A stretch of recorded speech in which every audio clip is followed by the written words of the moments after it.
दोस्तों, जो आज मैं आपको सनसनीखेज कहानी बताने वाला हूँ, वह कर्नाटक की राजधानी बेंगलोर से है। दोस्तों, कोई भी माँ-बाप अपने बच्चों को कितने लाड़ प्यार के साथ में पालते हैं, लेकिन ऐसा देखने में कभी-कभी आता है कि बच्चा जब जवानी की दहलीज पर पहुँचता है, तो उसके बाद उसके पैर डगमगा जाते हैं और किसी के प्यार के चक्कर में वो पड़ जाते हैं। दोस्तों, आज की कहानी में एक लड़की रहती है, वह एक लड़के के प्रेम में पड़ जाती है। उसके बाद उसके पिता को इस बात की भनक लगती है, तो पिता उसको इस चीज़ के लिए रोकते-टोक और इतना नागवार गुजरता है उसको पिता का रोकना-टोकना कि वह अपने प्रेमी के साथ मिल कर के अपने पिता की ही हत्या कर देती है। तो दोस्तों, आज की सनसनीखेज कहानी आप अंत तक सुनिए। यह कहानी आपको अंदर तक झकझोर कर रख देगी और आज हमारा समाज कितना कलयुगी होता जा रहा है, उसकी आपको भनक लग जाएगी। तो दोस्तों, कहानी को शुरू करते हैं। उससे पहले यदि आप हमारे चैनल पर पहली बार करना ना भूलें, क्योंकि आपको यहाँ पर इसी तरह की सनसनीखेज कहानियाँ प्रतिदिन सुनने के लिए मिलती है। तो दोस्तों, चलिए कहानी को शुरू करते हैं। कर्नाटक की राजधानी बेंगलोर देश का तीसरा सबसे बड़ा नगर है। बेंगलोर के राजाजी नगर थाना क्षेत्र में भास्यम सर्कल के पास वाटल नागराज रोड स्थित 5वें ब्लॉक के 17वें बी क्रॉस में जय कुमार जैन अपने परिवार के साथ रहते थे। जैन कुमार के परिवार की बात करें तो जैन कुमार के परिवार में उनकी पत्नी पूजा, उसकी 15 वर्षीय बेटी निधि और उससे छोटा एक बेटा रहता है, यानी कि जय कुमार की बात करें तो जय कुमार का कपड़े का थोक व्यापार था और उनके घर में लक्ष्मी विराजमान थी। उनके घर में सुख, शांति और समृद्धि तीनों चीजें थी, किसी प्रकार की कमी नहीं थी। दोस्तों, कह सकते हैं कि जैन परिवार की स्थिति को देख करके कोई भी व्यक्ति सोचता था कि काश हमारे घर में भी जैन परिवार जैसा धन संपत्ति। लेकिन दोस्तों, पता नहीं क्या होता है कि जैन परिवार को किसी की नज़र लग जाती है और उनके घर में जो हादसा होता है वह मैं बताऊंगा तो आपको पैर तले जमीन खिस। जैन कुमार की उम्र लगभग 41 वर्ष रहती है और उनकी बेटी निधि रहती है, उसकी 15 साल उम्र रहती है। जैसा कि हर माता पिता चाहते हैं कि उसका बच्चा जो, उसी तरह जय कुमार भी चाहते थे कि उनकी बेटी निधि जिंदगी में कोई अच्छा मुकाम हासिल करे और अपने माता पिता का नाम उजागर करे। दोस्तों, एक बार की बात है, उनकी पत्नी पूजा और बेटे को पुडुचेरी में पारिवारिक समारोह में जाना था।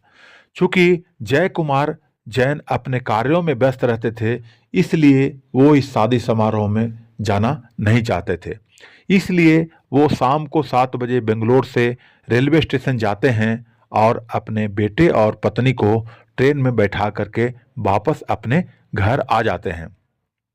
इस बीच उनके घर में निधि अकेली रह जाती है। दोस्तों, यह बात 17 अगस्त 2019 शनिवार की है। पत्नी व बेटे को रेलवे स्टेशन छोड़ने के बाद जय कुमार घर वापस आ गए। घर आने पर बाप बेटी ने साथ साथ डिनर किया। रात को उनकी बेटी निधि पापा के लिए दूध का गिलास कमरे में लेकर के आती है और उन्हें देते हुए यह कहती है कि पापा, यह लीजिए दूध पी लीजिए। दोस्तों, यह दूध प्रतिदिन उनकी पत्नी पूजा लाती थी, लेकिन चूंकि पूजा नहीं, दूध पीने के बाद जय कुमार जैन अपने कमरे में जाकर के सो जाते हैं। उसके अगले दिन यानी कि 18 अगस्त रविवार को सुबह 7 बजे पड़ोसियों ने देखा कि जय कुमार जैन के मकान के बाथरूम से खिड़की के आग की लपटें निकल रही है और धुआं निकल रहा है। तो इसमें से किसी व्यक्ति ने फायर ब्रिगेड के साथ साथ पुलिस को भी सूचना दे दी कि उनके घर में इस तरह से आग लग चुकी है। लोगों ने समझा कि आग यहाँ पे लगी है। इसी बीच जय कुमार की बेटी निधि भी शोर मचाना शुरू करती है और कहती है कि उसके घर में शॉर्ट सर्किट से आग लग गई, आग लग गई। सूचना मिलने के बाद फायर ब्रिगेड की गाड़ी बताए गए स्थान पे पहुंच जाती है और जय कुमार के मकान के अंदर में दाखिल हो जाती है। उसके बाद बाथरूम में जो आग लगी हुई थी उसको बुझाया जाता है। सबने मिलकर उस आग को बुझाते हैं। दमकल कर्मियों ने बाथरूम के अंदर जय कुमार के शव को देखा, जो कि बुरी तरह से झुलस चुका था। उसके बाद उसको अस्पताल ले जाया जाता है, जहां पर डॉक्टरों ने उसे मृत घोषित कर देते हैं। कपड़ा व्यापारी जय कुमार के मकान के बाथरूम में आग लगने और आग में जलकर उनकी मृत्यु की जानकारी जैसे ही मोहल्ले में होती है तो एक सनसनी फैल जाती है। देखते ही देखते जय कुमार जैन के घर के बाहर पड़ोसियों की भीड़ इकट्ठा हो जाती है, और जो कोई भी सुनता है कि कपड़ा व्यवसायी की जलने से मौत हो गई, वह सकते में आ जाता है।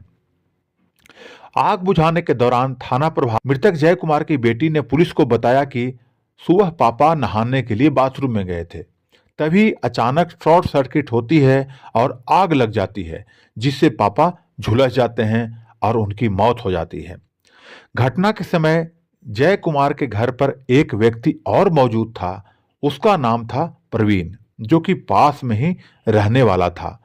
प्रवीण भी वहां पे मौजूद रहता है और वह भी कहता है कि उसने और निधि ने मिलकर के आग बुझाने का प्रयास किया, लेकिन उनके पिता की मौत हो गई।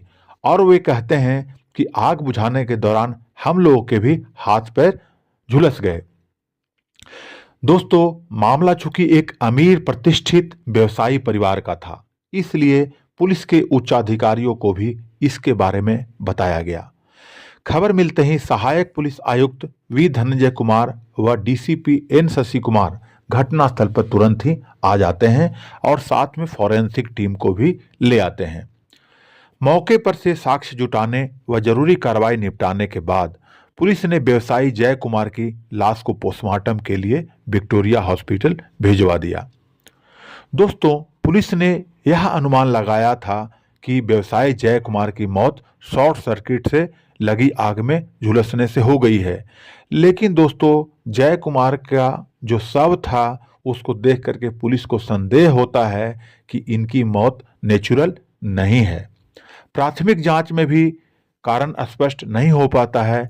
डीसीपी एन शशि कुमार ने इस सनसनीखेज घटना का शीघ्र खुलासा करने के लिए टीम गठित करते हैं और अलग अलग टीमों को आदेश, जो जरूरी आदेश होते हैं, वो दे देते हैं।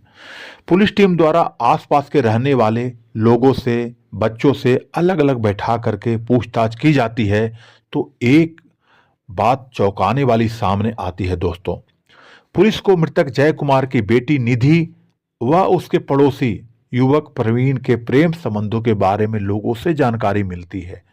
घटना के समय भी प्रेम कुमार जय कुमार के घर पे ही मौजूद था। पुलिस को समझते देर नहीं लगती है कि जरूर कुछ न कुछ गड़बड़ है। मकान में जांच के दौरान फॉरेंसिक टीम को गद्दे पर खून के दाग भी मिले थे, जिन्हें साफ किया गया था, जिसके निशान अभी भी पड़े हुए थे। इसके साथ ही फर्श व दीवारों पर खून साफ किए जाने के भी निशान थे।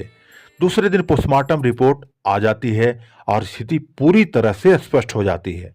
पोस्टमार्टम रिपोर्ट में यह बताया गया था कि मृतक की झुलसने से पहले उसकी हत्या किसी धारदार हथियार से की गई थी। इसके बाद उच्चाधिकारियों को पूरी जानकारी से अवगत कराया गया। पुलिस का शक मृतक की बेटी निधि व उसके बॉयफ्रेंड प्रवीण पर चला जाता है। पुलिस ने दूसरे दिन दोनों को हिरासत में लेती है। उसके बाद घटना के संबंध में दोनों को अलग अलग बैठा करके पूछताछ करती है।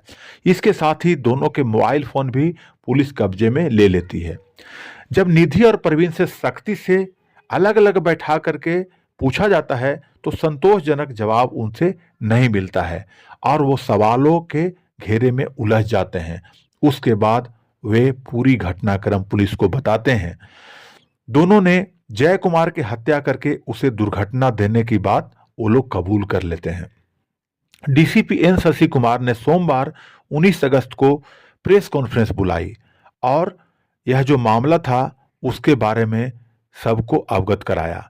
इसके साथ ही जय कुमार जैन ने इस हत्याकांड की गुत्थी को सिर्फ 24 घंटे के अंदर में सुलझा लिया था, जिसमें मृतक की बेटी सिर्फ 15 वर्ष की नाबालिग निधि और उसका 19 वर्ष का प्रेमी, उन दोनों को गिरफ्तार कर लिया जाता है, क्योंकि पुलिस के मुताबिक ये 15 वर्ष की नाबालिग बेटी और उसका प्रेमी प्रवीण ही इसमें शामिल थे।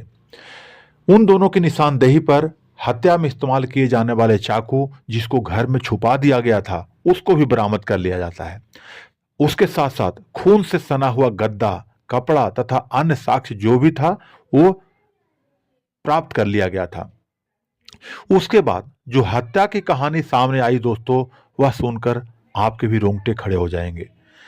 दोस्तों, जय कुमार जैन की बेटी बेंगलुरु शहर के एक ही इंटरनेशनल स्कूल में पढ़ती थी। उसी स्कूल में जय कुमार के पड़ोस में रहने वाले तीसरे ब्लॉक में रहने वाले प्रवीण कुमार भी पढ़ता था। यानी कि जय कुमार जैन की बेटी निधि और प्रवीण दोनों एक स्कूल में पढ़ते थे। प्रवीण के पिता जो थे वो एक निजी कंपनी में काम करते थे और कुछ समय पहले उसके पिता सहित कई कर्मचारियों को मुआवजा देकर के कंपनी हटा देती है काम से। उसके बाद जो प्रवीण के पिता रहते हैं वो क्या करते हैं कि जो पैसा उनको कंपनी से मिला था उसको बैंक में जमा कर देते हैं और उसी पैसे से जो उनका जो है ब्याज मिलता था उसी पैसे से घर चलता था। ठीक है, प्रवीण उनका इकलौता बेटा था दोस्तों। निधि और प्रवीण में पिछले 5 साल से दोस्ती थी और दोनों रिलेशनशिप में भी थे। प्रवीण निधि से 3 साल का सीनियर था। फिलहाल निधि 10वीं की छात्रा थी, जबकि इंटर करने के बाद प्रवीण ने शहर के एक प्राइवेट कॉलेज में बीकॉम फर्स्ट ईयर में एडमिशन ले लिया था। अलग अलग कॉलेज होने के कारण दोनों का मिलना अब कम हो पाता था, क्योंकि वो अपने स्कूल चली जाती थी और वो अलग कॉलेज में था तो अलग कॉलेज में जाता था। इसके चलते इन दोनों के बीच में प्रेम संबंध बनाए रखने का काम किया किसने? मोबाइल फोन ने। तो निधि क्या करती थी कि अपने प्रेमी से अक्सर फोन पर बात करती रहती थी। दोस्तों, निधि की चाहत थी कि वह मॉडल बने और इसके लिए वह सज धज कर रहती थी। उसके बाद वह जब भी समय मिलता था तो मोबाइल पर उस लड़के से, प्रवीण से बातचीत करती रहती थी और हमेशा मोबाइल से चैटिंग करती रहती थी। दोस्तों, जब घर में कोई घटना घट रही थी और इन दोनों का प्रेम प्रसंग चल रहा था तो यह बात उसके पिता से भी छिपी नहीं रहती है और जय कुमार को भी इसकी भनक लग जाती है। जय कुमार को अपनी बेटी की ये सब हरकतें पसंद नहीं थी, क्योंकि जय कुमार अपने बेटी के लिए अच्छे सपने संजोए हुए थे और उनके प्रति जो है, अपने बेटी के प्रति ये सब जो बातें उनके पता चलती है कि उन दोनों के बीच में ये सब चल रहा है, तो उनको इस चीज़ के लिए आपत्ति थी। जय कुमार ने कई बार निधि को प्रवीण से दूर रहने के लिए भी कहा था, समझाया भाई था और कहा था कि उनको ये सब तुम्हारी जो हरकत है वो हमें पसंद नहीं है। जैसा कि मैंने आपको बताया, महत्वाकांक्षी निधि देखने में बहुत सुंदर थी। गठा बदन था, अच्छी लंबाई होती थी और जिसके कारण से वह उम्र से अधिक दिखाई देती थी। ऐसे तो 15 साल की थी, लेकिन जवान लगती थी और सुंदर लगती थी और उसके फैशन के हिसाब से कपड़े भी पहनती थी। दान दौलत की कमी थी नहीं, तो वह बिल्कुल अच्छे ढंग से रहती थी और जैसी उसकी विचार थे और वैसे ही उसकी सहेलियां भी इसी तरह की होती थी। मॉडलिंग, फिल्मों और उसमें दिखाए जाने वाले रोमांस के जो सीन होते हैं उसी के बारे में ये लोग बातचीत भी करती रहती थी। पुलिस की जांच में सामने आता है दोस्तों कि एक परिवार को गुमराह करके निधि अपनी सहेलियों के साथ घर के बाहर घूमना, बॉयफ्रेंड प्रवीण के साथ मुंबई भी गई थी।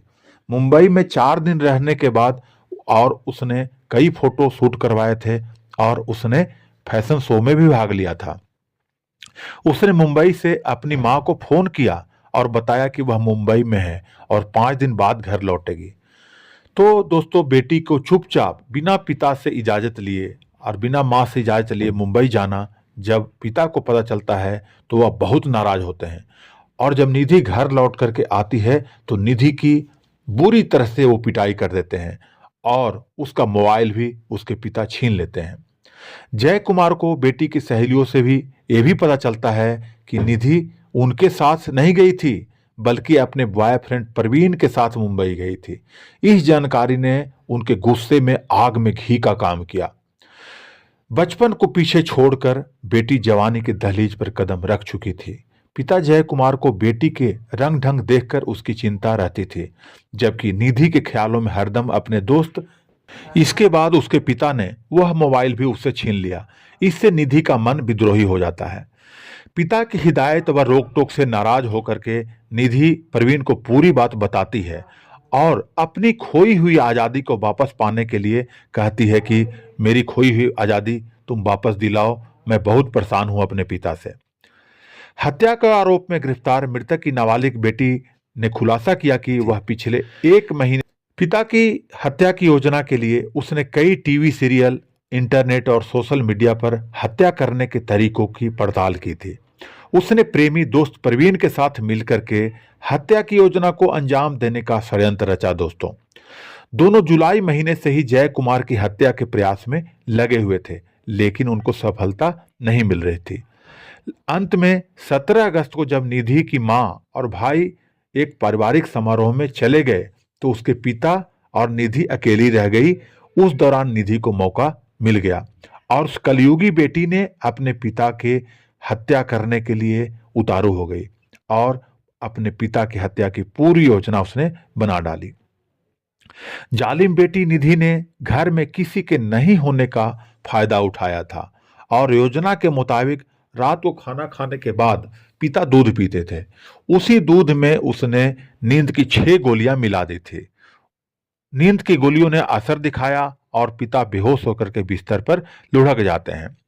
जब निधि देखती है कि उसके पिता सो गए तो वह आवाज देती है पिता को और थपथपा कर जानती है कि वह पूरी तरह से बेहोश हुए हैं या नहीं है।